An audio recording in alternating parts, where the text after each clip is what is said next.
بسم اللہ الرحمن الرحیم۔ میرا آج کا واقعہ ہے ایک مجبور باپ کی عظمت کی داستان۔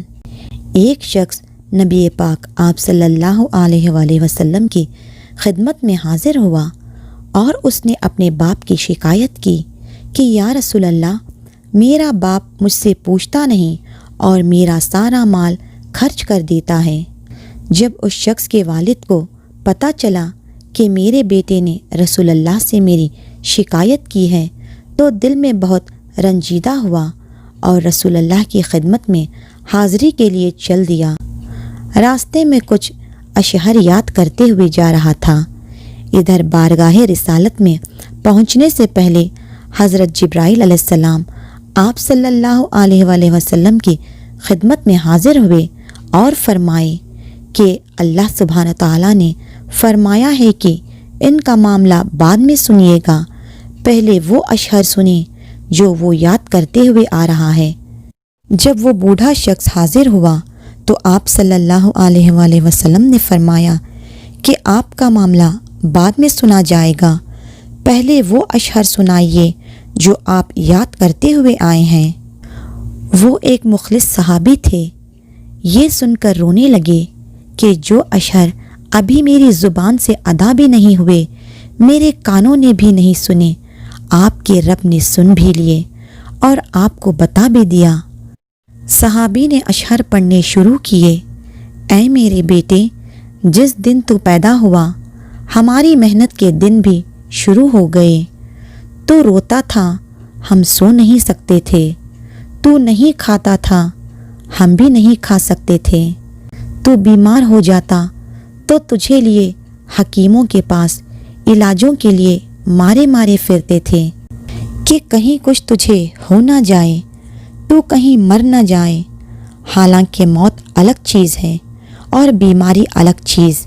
پھر تجھے گرمی سے بچانے کے لیے میں دن رات کام کرتا کہ میرے بیٹے کو ٹھنڈی چھاؤں مل جائے۔ تجھے ٹھنڈ سے بچانے کے لیے میں نے پتھر توڑے، تگریا اٹھائی کہ میرے بچے کو گرمی مل جائے۔ جو کمایا تیرے لیے، جو بچایا تیرے لیے، تیری جوانی کے خواب دیکھنے کے لیے میں نے دن رات محنت کی۔ اب میری ہڈیاں کمزور ہو گئی ہیں لیکن تو جوان ہو گیا۔ پھر مجھ پر خزاں نے ڈیرا ڈال دیا اور تجھ پر بہار آ گئی۔ میں جھک گیا، تو سیدھا ہو گیا۔ اب میری خواہش اور میری امید پوری ہوئی کہ اب تو ہرا بھرا ہو گیا۔ چل اب زندگی کی آخری سانسیں تیری چھاؤں میں بیٹھ کر گزاروں گا۔ مگر یہ کیا، جوانی آتے ہی تیرے تیور بدل گئے، تیری آنکھیں ماتھے پر چڑھ گئی۔ تو ایسے بات کرتا ہے جیسے میرا سینہ پھاڑ کر رکھ دیتا ہے۔ تو ایسے بات کرتا ہے کہ کوئی غلام سے بھی بات نہیں کرتا۔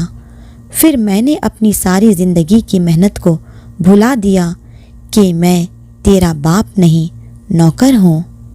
نوکر کو بھی کوئی ایک وقت کی روٹی دے ہی دیتا ہے، تو نوکر سمجھ کر ہی مجھے روٹی دے دیا کر۔ آپ صلی اللہ علیہ وآلہ وسلم یہ اشعار سن کر اتنا روئے کہ آپ کی داڑھی مبارک تر ہو گئی۔ آپ اپنی جگہ سے اٹھے اور اس بیٹے کا گرہبان پکڑ کر فرمائے، تو اور تیرا سب کچھ تیرے باپ کا ہے، تو اور تیرا سب کچھ تیرے باپ کا ہے، تو اور تیرا سب کچھ تیرے باپ کا ہے۔ جس باپ نے تجھے اپنی ساری زندگی، جوانی، محنت اور جو کچھ بھی کمایا وہ سب کچھ تجھ پر قربان کر دیا، اور تو اس باپ کے لیے اتنا سنا رہا ہے۔ اے نادان، سنبھل جا، کیونکہ جو ماں باپ کی نافرمانی کرتا ہے اس کے لیے اللہ پاک جنت کے دروازے بند کر دیتا ہے۔